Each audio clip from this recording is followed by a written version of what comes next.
And welcome back to the First and Goal podcast. My name is Lewis, and as always, next to me is my beautiful co-host Laraib, as we are super excited and ready to hop into week 13 of this NFL season, Laraib. Real quick before we start, the Thursday night football game, Seahawks Cowboys, we are filming before that starts. So if you want to see our picks for that one, you can go check out our last episode where we broke down a lot of big topics in the NFL. A lot of really cool conversation in that episode as well. So I recommend checking that one out. But Laraib, anything you want to say before we get into these games for this week? Yeah, just a few short weeks left in the NFL. So I just really want to tell you guys to take it all in before it's all gone, Lewis. But without further ado, let's get into week 13. I do want to say we have 6 teams on bye, Lewis. The Bills, Bears, Raiders, Vikings, Giants, and Ravens all on bye this week. So a couple of your favorite teams not playing, but still a lot of good ones this week, Lewis. Let's go ahead and start it with your New Orleans Saints at home with the Detroit Lions coming into town. Detroit -4.5, Lewis. And now after that sorry performance against the Falcons on the road, Lewis, what do the Saints do at home to get this win against the Lions? Well, I mean, you have to cash in the red zone trips because you put up 444 yards of total offense. Derek Carr threw for over 300 yards, and you only punted once all game long. That sounds like you should have at Wow, least the 30 Saints must have points. scored like 28 points, Lewis. Right. They scored 15. They had 5 field goals and fumbles, a pick six, and all the bad stuff in the football game. Thankfully, I mean, and Atlanta has an awful defense, but, Detroit's defense is not much better. Detroit, let up a lot, the Jordan Love's career high in passing yards last week as they were embarrassed on Thursday night on Thanksgiving when it's like, hey, this is your moment. Everyone's telling their families, no, trust me, we can actually watch the Lions this year. They're going to be a good game because they're a good team. And then they lose, and then uncle turns to you and says, yeah, you see what I told you? Lions are always going to suck. And then you have to sit there and tell them about who Ben Johnson is, and you sound like a complete lunatic. But we have in this game, I think the biggest disparity is going to be the other side of the ball because we saw the Falcons rush for over 280 yards against the Saints last week. Nope. I don't think that's going to change in this game with, the way that David Montgomery's playing, the way that especially Jahmyr Gibbs starting to round into shape. They're going to prioritize running the ball. And the Saints do not have a good defensive line. They're going to get demolished by this Lions offensive line. This is a Lions team that is pissed, that is hungry following that embarrassment. And I think they come out of this game with fire in their hair. And the Saints will just continue to fail. Yeah, Lewis, I have to agree with you. Like you mentioned, Jared Goff in the last 2 games looked really shaky, right? A couple of interceptions that at least during his time in Detroit have been uncommon. And so I really expect for them to take the ball out of his hands in this one. Like you mentioned, when the Falcons can run for 280 yards, I don't see why this great offensive line of the Lions can't even can't replicate that themselves. And so I like the Lions on the road in this one in a big game against the Saints team with no Michael Thomas in this one, who's on IR. Chris Olave questionable, and Rashid Shaheed, the speedster, also questionable. And so it looks like the Saints offense could be missing a lot of key pieces in this one. And without them, you really don't see the Saints team moving the ball like they did against the Falcons. And so I like the Lions on the road 28-20. Yeah, I agree with you, Laraib. Expect Alvin Kamara to have a big fantasy game, over his receptions. I would take that if you're a betting man. But yeah, I also agree with you. I love Detroit in this spot. I'm going Detroit 35 to Saints 17 in New Orleans, unfortunately. But Laraib, let's go ahead and move on to one of your favorite former players. Russell Wilson traveling to Houston to face one of your favorite current players in CJ Stroud. Houston is favored by a whopping 3.5 points at home, even though the Broncos are on a 5-game winning streak here, Laraib. I want to ask you, these two quarterbacks, CJ Stroud's lighting it up, putting up great numbers. Russell Wilson, very methodical, very precise in this newfound Sean Payton offense. Who do you trust more in this spot? Who do I trust more? It has to be the experience and veteranness of the Denver Broncos. But who do I like in this game? Who do I think is going to make the extra plays in the pocket? who's going to go for the gutsy call late in the game. The It's going to moon ball. be it's going to be CJ Stroud and this Houston Texans team. Now, this is a huge game, Lewis, in week 13, because I feel like the winner of this game will make the playoffs. I think it will change the destiny of both these teams. Whether they are able to, this is going to be a game down later in the season. Hey, this team has a tiebreaker over this team, and so they're making it into the playoffs. And I think the Texans at home, of course, we saw them lose a close one to the Jaguars last week, but now with the Broncos coming into town, they're on this little win streak. But I think the Texans, they have that slight edge, in my opinion, with CJ Stroud in the pocket. Of course, Tank Dell and him are having one of the greatest rookie duo seasons of all time. And so at home, I think is a big spot for them to come up big, big spot for them to come up huge against the Denver Broncos team. Yeah, I disagree. I do agree, though, with your point on, I think this is a loser leaves town match. The team that loses, I don't think they're going to make the playoffs. I'm not guaranteeing that the winner will, but I think this will be huge in their efforts to make the playoffs. But I like Denver in this game just because of the experience of the coaching staff and the quarterback and the way they've been playing recently. Very precise football, very methodical, running the ball, having a good identity, versus Houston is putting a lot on this rookie's shoulders. And against this pass defense, which all of a sudden has really come alive for Denver, I think that CJ Stroud might struggle in this ball game at home. Whereas Denver, they have an identity. They know what they're going to be able to do. And I think Russell Wilson's going to play a cool, calm, collected game, continue to make the right plays down the stretch. And I think they're going to – and the biggest problem with Houston is they cannot run the ball whatsoever. So I don't think this team at home – go ahead. You have something? Yeah, so ever since Devin Singletary the past couple of weeks has come in as this lead running back with Dameon Pierce, taking over as a secondary guy, they're really starting to show some flashes from him. We saw Devin Singletary 2 weeks ago put over 100 yards on the ground, and even again last week.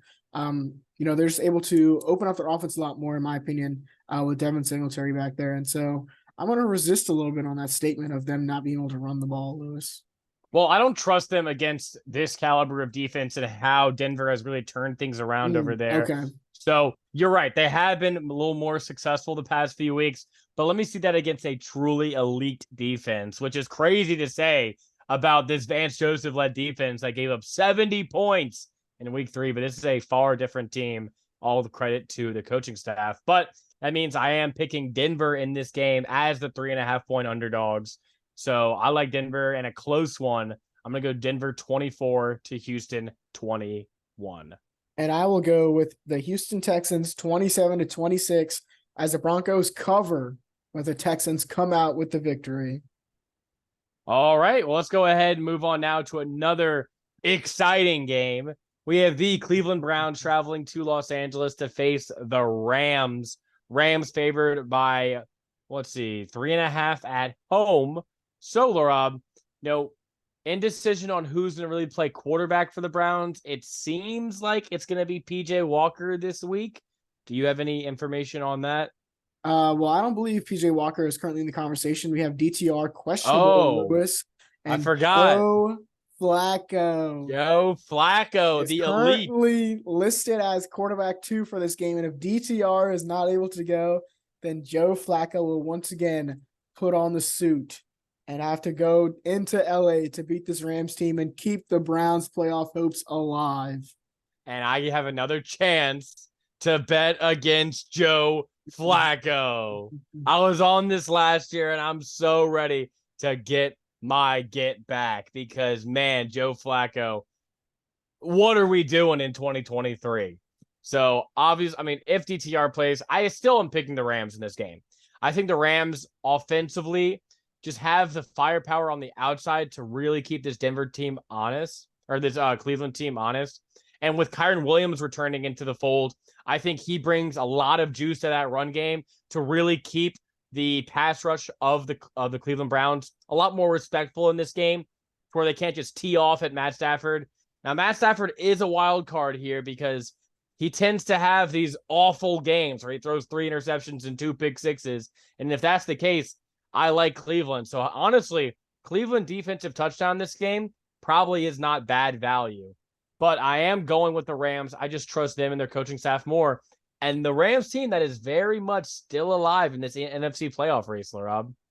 Yeah, and same for the Browns, who are currently in the playoffs over there in the AFC. And if they want to keep that position, Lewis, it's going to be wins against a team like the Rams, who aren't the best in the NFL, but have shown some flashes.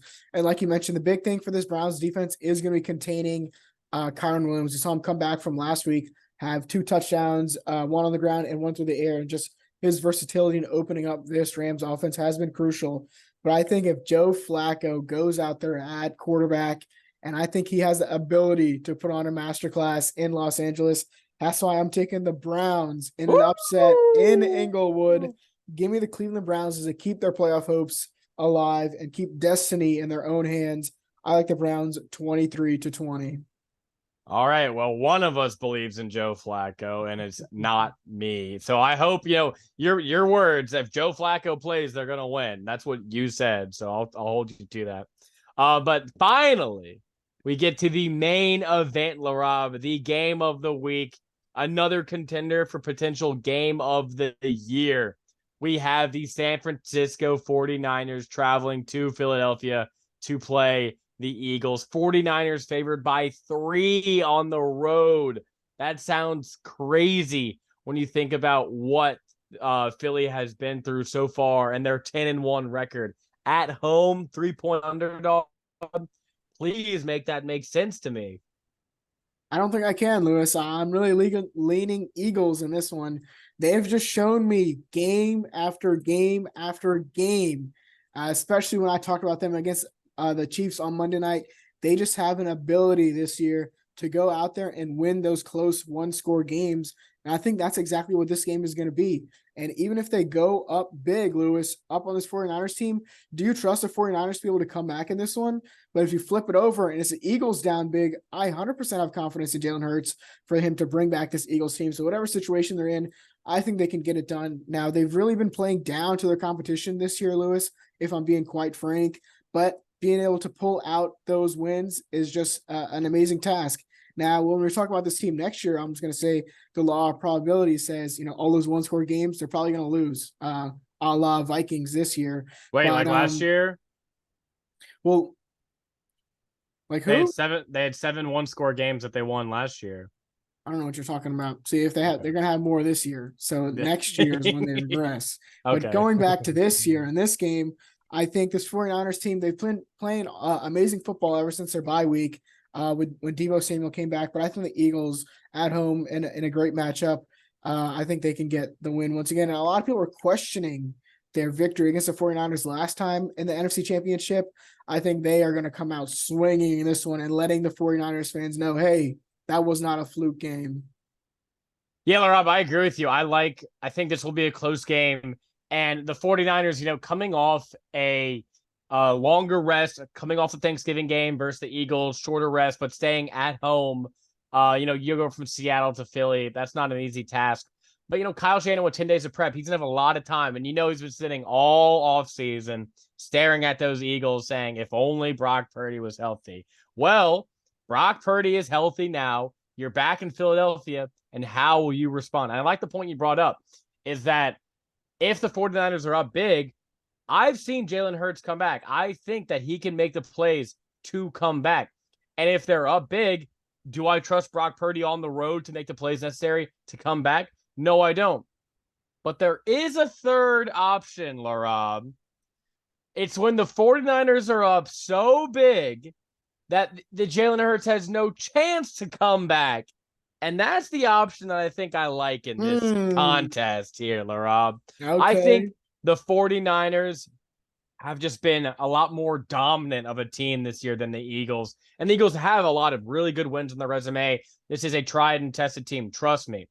But this is also a team who is on a hot streak right now. And like Icarus, is getting a little too close to the sun. They've been drinking their own Kool-Aid, and they've been pretty close to losing some of these games. And the 49ers know how to take care of business. Pretty close to losing. So they've been really good at winning, is what you're saying? Winning close, excuse me. And I think in this game, if it gets out of hand, I think some of the problems that have resulted in some of these close games are going to rear their ugly head in this matchup. Notably, that Philly secondary that we talk about every week, it seems like. And Jalen Hurts passing the ball consistently all game long. I think he's going to need to prove that to me. Also, Jalen Hurts' ability to use his legs is going to be needed to be proven in this game. And I'm not saying that I like Brock Purdy more than Jalen Hurts. No. But I think in this spot, I think he'll be more comfortable given the situation last year. And I think that this offense is going to play a lot better with just continuity at that quarterback position as long as he doesn't get knocked out of this game. But even if he does get knocked out of this game, Sam Darnold is better than. Did they have PJ Walker last year? No. I already forgot who the dude was, but he got knocked out not too long after they had Christian McCaffrey at quarterback. So I think the 49ers get their get back now, but I'm not necessarily saying they're going to get it down the road. So I am picking the 49ers here and a shockingly big win. I'm going 49ers 38 to Philly 17. That's just outrageous of you to say, Lewis. I'm going with the Eagles 27-24 in a close victory for the Birds as they continue to fly, Lewis. But let's go ahead and move on to Sunday Night Football. We have the Kansas City Chiefs going to Green Bay to play the Packers. Chiefs -6 only, Lewis, even though we saw them destroy the Raiders after being down 14. Now they're going into Lambeau, and, we've seen some flashes out of Jordan Love, right? Beating the Chargers at home, then going into Detroit to beat the Lions. But now you're facing the cream of the crop in Patrick Mahomes and that defense. I think this line at 6 is just way too low. They're giving the Packers too much credit. I think this Chiefs team just absolutely destroys them on the road. Laraib, you saw Jordan Love throw for over 300 yards on the road in a standalone game. Vegas has this as a 6-point line. And you think the Chiefs are just going to roll the Packers in historic Lambeau? You're correct. That is what is going to happen because everyone saw was sitting out with their family when, they were getting told the Lions were a good team. And then they saw Jordan Love and say, he's the new Rodgers. He's the new legend. They're going to turn this around. Look where they are in the playoff standings. They could make the playoffs maybe. Reality is about to hit you like a freight train when Kansas City comes in there, and that defense is going to swallow up all of Jordan Love. That D is gonna be stifling Jordan Love all game long, and he will have no comeback. That McDuffie aura, which outrivals Jair Alexander's not Diffie aura. And I think that this is a lower scoring game. I don't think Kansas City is just gonna absolutely roll offensively. But I don't see how the Packers are going to score more than 13 points in this Chiefs defense. I don't. And, they've been getting a little healthier on the offensive line, but I just don't think it's going to be enough in this game, even in Lambeau. I think that honestly favors the Chiefs more. So I like the Chiefs in this one. I'm going to go Chiefs 23 to Packers 10. And I'm going to go with the Chiefs 28-17 as the Chiefs continue to roll, Lewis. But let's go ahead and down to Monday Night Football in our last game of the week. We have the Cincinnati Bengals going to Jacksonville to play the Jaguars. Jaguars favored by all the way 8.5 now, Lewis. Dang. And, after this Bengals season ended with Joe Burrow's injury, Lewis, their defense was still fighting against the Steelers last week. And I still think they'll come into Jacksonville and put on some type of performance. But it's just that offense, man, with Jake Browning, even with, Jamar Chase and T. Higgins and all those guys to throw to, he just has not been good. Maybe they should have signed Joe Flacco, Lewis. But I think this is going to be a big spot for the Jaguars. We saw them, slow start to the season, but they really picked it up. And now this is going to be another win for them to add on to their total. And maybe, with a couple games left in the season, Lewis, maybe they could be the ones looking at that number 1 seed over there in the AFC. A hot take, but I didn't think Jake Browning played that bad last week. Only 7 incompletions, 230 yards, a pick, and a touchdown. Like, for your first real start in the NFL, I didn't hate it. And I'm not saying they're going to win, but I'm not exactly saying that Jake Browning is just some tomato can backup. I think they could put up a good performance in this game. And you know what? I actually think they're going to cover because I think 8.5 is way too much for Jacksonville's non-existent home field. So I think Jacksonville wins this game. They're just in a better position. They're a better team right now. But, I think Jake Browning can make it interesting. And I think this will be a good game to watch. The color scheme is going to be really pretty on the eyes. So I am going to go with the Jaguars here. I'm going to go Jaguars. I'm going to say it's a higher scoring game. I'm going to give Jake Browning a few wow plays. I'm going to go Jaguars 34 to Bengals 24. And I'm going to go with the Jaguars 31 and the Bengals 13 as the Jacksonville Jaguars rout the Bengals and cement themselves as contenders in the AFC, Lewis. All right, Laraib. Well, that's to do it for our highlighted games of the week. But now let's go over the rest of the games. Not much because of the bye weeks that you mentioned. First game up, we have the Indianapolis Colts traveling to Tennessee to face the Titans. Colts favored by 1 at home, on the road. What do you think, Laraib? I think that's a really low number, Lewis, and I think that's a really good one to bet towards the Colts. They're on the road. I get it against the Titans team, which we know can be a different beast at home, but they just have not looked the part this season. I think the Colts, Lewis, currently in the playoffs and they're really, really frisky with Gardner Minshew at quarterback. I think they blow out this Titans team 27-13. Yeah, it seems like everyone's down on the Colts, like, oh man, they're gonna fall out of the picture, but they've been playing well and they have a pretty manageable schedule. I think they win this game. I think they win it big, and they look pretty good moving forward. So I also like the Colts. Next game up. Oh, my bad. Colts 31 to Titans 17. Next game up, we have two teams that had high expectations entering the season, but now are starting to look towards the draft. Maybe both of them could draft a quarterback. We have the Los Angeles Chargers traveling to New England to face the Patriots. Chargers favored by 5.5 points on the road in New England in November or in December at this point. Laraib, that seems crazy. That's right? Too many points. That's too many points, Lewis. I'm scared now for this Chargers team, bro. Every single time they have this team up big and these huge spreads, and they never come down with it.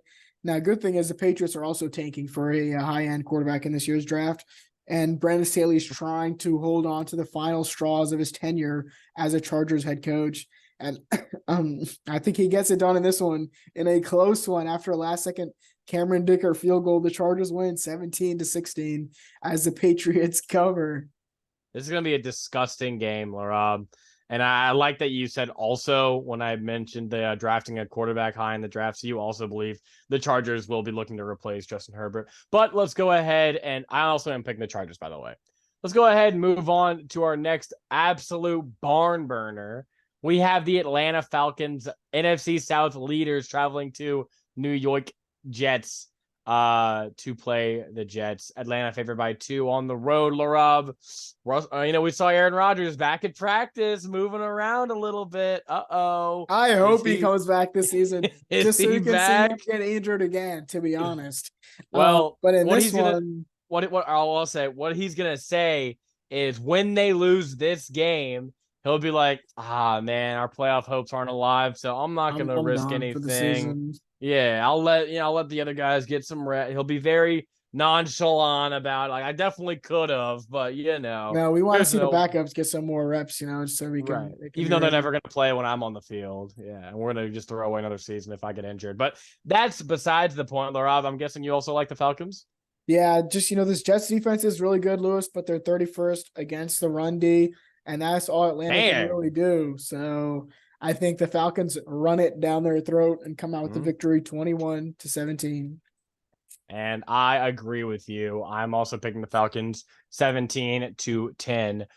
Next game up, Laraib, we have the Arizona Cardinals traveling to Pittsburgh to face the Steelers. Steelers favored by 5.5 points at home. Kyler Murray had a rough game last week. Is he going to bounce back in Pittsburgh? No. Steelers put up 400 yards of offense after Matt Canada gets fired, but they still struggle to score points, Lewis, just like the frauds they are. But now they face a 2-win team, Cardinals team at home.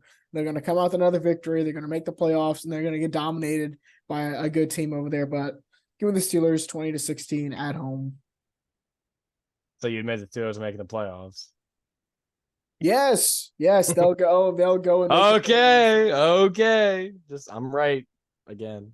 Anywho, yeah, the Steelers obviously win this game. All right, next one up, we have the Dolphins traveling to Washington to face the Commanders.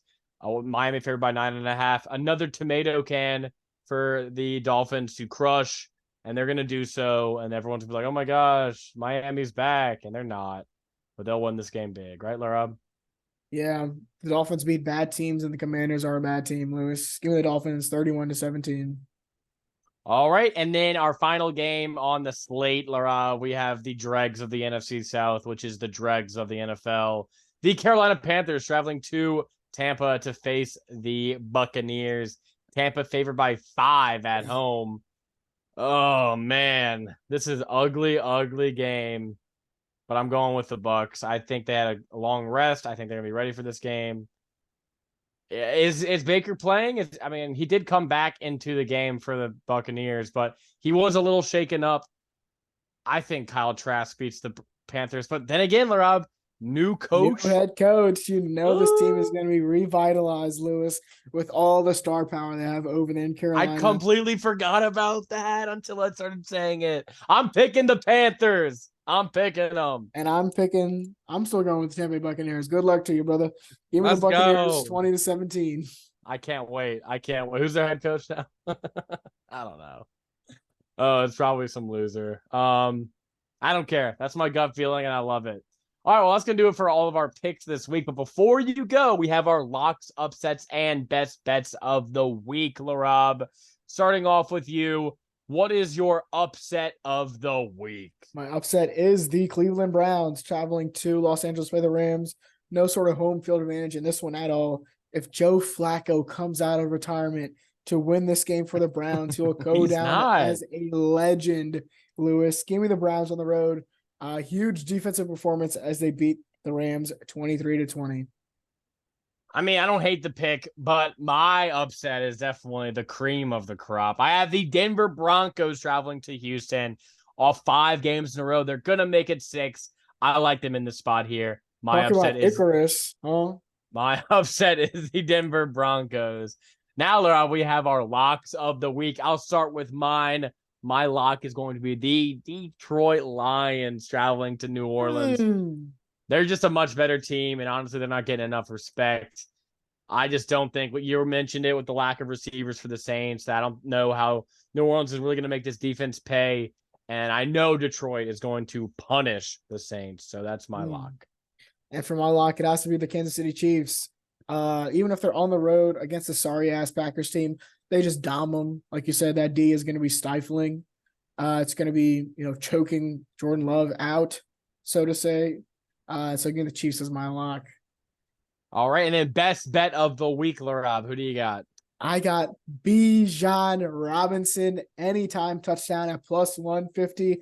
I know we usually like to go spreads for these, but I still think against his 31st ranked Jets rush defense, just how well he's been playing the last couple of weeks, I think that's really good value.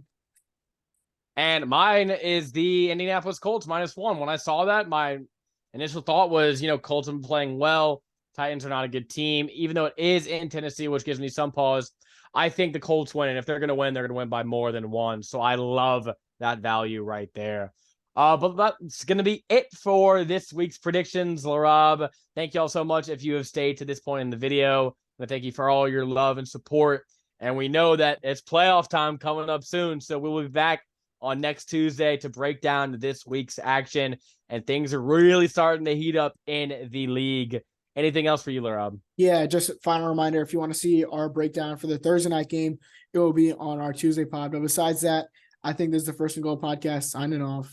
Peace.